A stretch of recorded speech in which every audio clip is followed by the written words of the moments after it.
যারা গণতন্ত্র দিয়ে ক্ষমতা যায় ইসলাম কায়েম করতে চান, আপনারা একটা মারাত্মক ভুলের মধ্যে আছেন। এইভাবে যদি চলতে চলতে মরে যান, নিশ্চিত ঠিকানা হবে জাহান্নাম।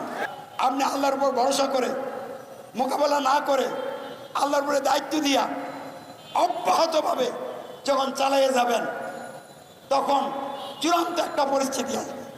চূড়ান্ত পরিস্থিতি কি? যারা কট্টর জাহেল, আখিরাতকে একবারে বাদ দিয়ে গেছে, দুনিয়ার একবারে পাগল হয়ে গেছে, তারা ওই নেতাকে, আমিরকে এবং তার সঙ্গী সাথীদেরকে নিচ্ছিন্ন করার পদক্ষেপ নেবে।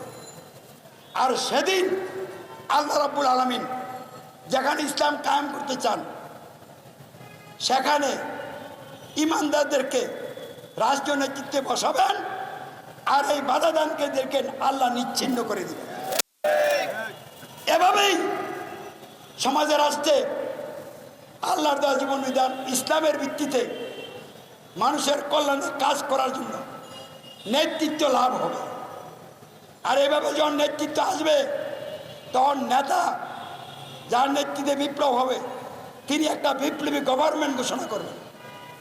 বিপ্লবী গভর্নমেন্টের যারা নেতা মন্ত্রী, তারা সহায় সম্পদ নিজেদের থাকলে বেতন ভাতা নেবেন না, বরং নিজের সহায় সম্পদ বিক্রি করে জনগণের কল্যাণে কাজ করবে। যেদিন তাদের কিচ্ছুই থাকবে না, হ্যান্ড টু মাউথ, সাধারণ মানুষের মতো, পারলে সাধারণ মানুষের চারটুর নিচে জীবনযাপন করার জন্য যেইটুকু অর্থের প্রয়োজন, এইটুকু বেতন ভাতা নেবেন।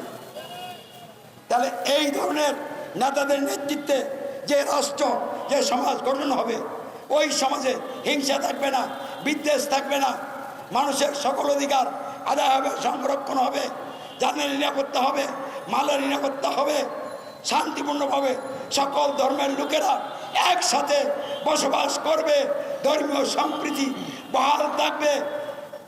এই ধরনের রাষ্ট্রই হচ্ছে কল্যাণকর রাষ্ট্র, আর এই ধরনের সমাজ হচ্ছে কল্যাণকর সমাজ।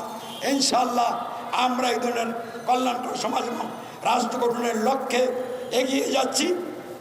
আপনাদের সমর্থন চাই, সহযোগিতা চাই এবং আল্লাহর বিশেষ সাহায্য চাই। গণতন্ত্রের জোটভোট নির্বাচন ইসলাম প্রতিষ্ঠার পদ্ধতি নয়, এটা শয়তানের পথ। যারা গণতন্ত্র দিয়ে ক্ষমতা যায় ইসলাম কায়েম করতে চান, আপনারা একটা মারাত্মক ভুলের মধ্যে আছেন। এইভাবে যদি চলতে চলতে মরে যান, নিশ্চিত ঠিকানা হবে জাহান্নাম।